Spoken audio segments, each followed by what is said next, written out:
फिल्मों के ये मकबूल स्टार रिटायर हो रहे हैं,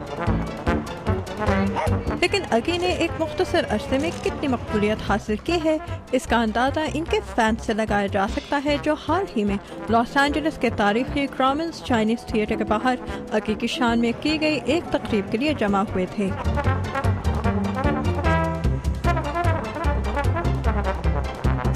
अगी को सर्टिफिकेट मिला और इन्होंने हॉलीवुड के कई दूसरे मकबूल अदाकारों की तरह सीमेंट में अपने हाथों की मोहर लगाई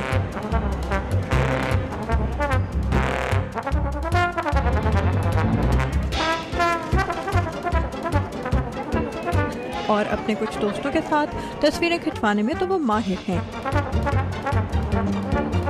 लेकिन इनकी कामयाबी की कहानी शायद इनके ट्रेनर के बगैर अधूरी रह जाती।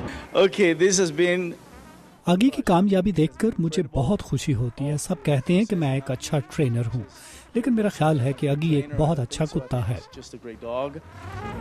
अगी ने एकेडमी अवार्ड जीतने वाली फिल्म द आर्टिस्ट में अपना किरदार इतनी खूबसूरती से अदा किया कि इन्हें इस साल हॉलीवुड की तारीख का सबसे पहला गोल्डन कॉलर अवार्ड दिया गया। We wish you many years of happy retirement, Uggy. Congratulations.